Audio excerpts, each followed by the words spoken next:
சென்னை கலைவாணர் அரங்கில் தமிழக முதலமைச்சர் விஜய் தலைமையில் நாடாளுமன்ற தொகுதி மறுவரையறை மசோதா குறித்து சற்று நேரத்தில் ஆலோசனை கூட்டம் தொடங்க உள்ளது.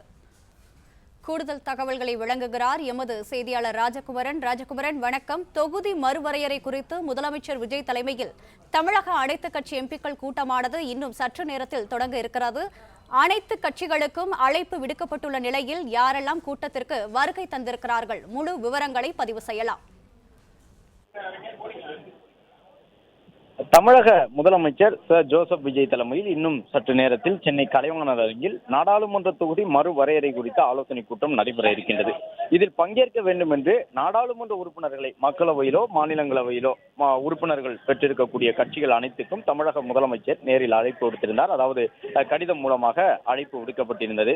இந்த நிலையில்தான் இந்த கூட்டத்திலே 20 நாடாளுமன்ற உறுப்பினர்கள் பங்கேற்பார்கள் என்று எதிர்பார்க்கப்படுகின்றது. தமிழகத்தை பொறுத்தவரை 39 மக்களவை உறுப்பினர்கள் இருக்கின்றார்கள்.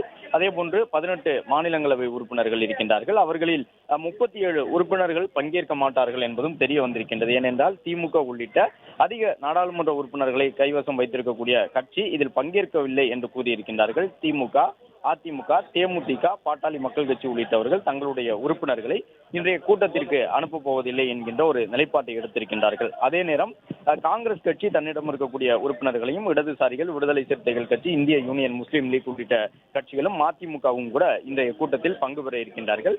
எனவே அதிகபட்சமாக 20 நாடாளுமன்ற உறுப்பினர்கள் வரை இதில் பங்கேற்பார்கள் என்று எதிர்பார்க்கப்படுகின்றது. ஒட்டுமொத்தமாக இந்தியா முழுவதும் இருக்கக்கூடிய 816 நாடாளுமன்ற தொகுதிகளை உருவாக்குவதற்கு தற்போது மத்திய அரசு முனைப்பு காட்டி வருகின்றது. ஏற்கனவே இருக்கக்கூடிய 543 என்ற எண்ணிக்கையை 816 உயர்த்துவதற்கான முயற்சிகள் நடைபெற்றுக் கொண்டிருக்கின்றன. நாடாளுமன்றத்திலும் அது குறித்த மசோதா தாக்கல் செய்யப்பட்டிருக்கின்றது. அவ்வாறு ஒரு 800க்கும் மேற்பட்ட மக்களவை இடங்களை உருவாக்கும் பொழுது அதற்கு எந்த அளவுகோலை காரணியாக பயன்படுத்தப் போகின்றார்கள் என்பது விவாதத்திற்குரிய ஒன்றாக இருக்கின்றது. ஏனென்றால் ஒவ்வொரு மாநிலத்தினுடைய மக்கள் தொகை என்னவோ அந்த மக்கள் தொகைக்கு ஏற்பவே தொகுதிகள் வரையறை செய்யப்பட்டிருக்கின்றன கடந்த காலங்களில் எல்லாம். எனவே மக்கள் தொகை அடிப்படையில் தொகுதிகளை வரையறை செய்யும் பொழுது தமிழ்நாட்டுக்கு இருக்கக்கூடிய தமிழ்நாடு, புதுச்சேரி இணைந்து 40 எண்ணும் பொழுது அதனுடைய எண்ணிக்கை 32 கூட குறைவதற்கான ஒரு வாய்ப்பு இருக்கின்றது. அதே நேரம் மக்கள் தொகையை காரணியாக இல்லாமல் வேறு காரணிகளை பயன்படுத்தி தான் இந்த எண்ணிக்கையை நாங்கள் அதிகரிக்கப் போகின்றோம் என்பதாக மத்திய அரசு தரப்பில் கூறியிருந்தாலும் அதிகாரப்பூர்வமாக நாடாளுமன்றத்தில் அது குறித்து எந்த விதமான விளக்கமும் வழங்கவில்லை என்பதை எதிர்க்கட்சிகள் இந்திய அளவிலே முன்வைத்துக் கொண்டிருக்கின்றார்கள்.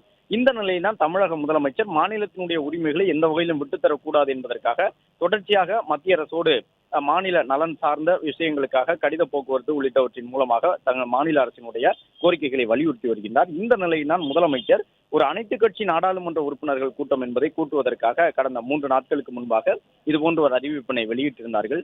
இந்த கூட்டத்திலே தற்பொழுது காங்கிரசினுடைய உறுப்பினர்கள் பங்கேற்க இருக்கின்றார்கள், இடதுசாரி உறுப்பினர்கள் பங்கேற்க இருக்கின்றார்கள், விடுதலை சிறுத்தைகள் கட்சி, இந்திய யூனியன் முஸ்லீம் லீக், மதிமுக உள்ளிட்ட கட்சிகளுடைய நாடாளுமன்ற உறுப்பினர்கள் பங்கேற்க இருக்கின்றார்கள்.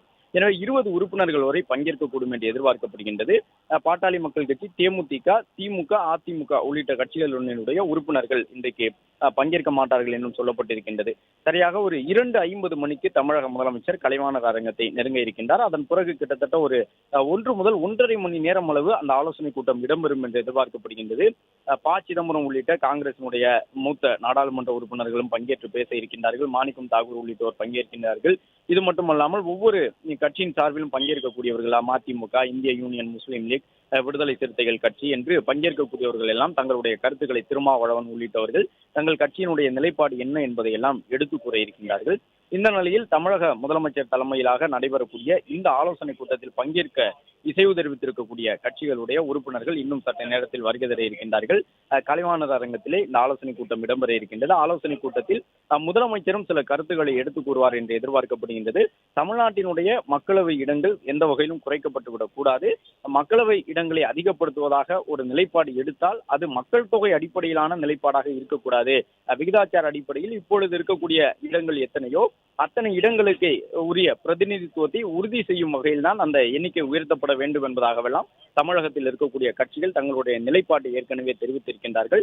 தாவேகாவும் கூட தமிழ்நாட்டிற்கான பிரதிநிதித்துவம் குறைந்துவிடக்கூடாது என்ற தங்களுடைய நிலைப்பாட்டை தேர்தல் தொடர்பான அந்த வாக்குறுதிகளிலே சொல்லி இருந்தார்கள். இந்த நிலையில்தான் இன்றைக்கு நடைபெறக்கூடிய இந்த ஆலோசனை கூட்டத்தில் பங்கேற்ற பிறகு தமிழக முதலமைச்சருடைய நிலைப்பாடு என்ன என்பது அதிகாரப்பூர்வமாக தெரிய உள்ளது.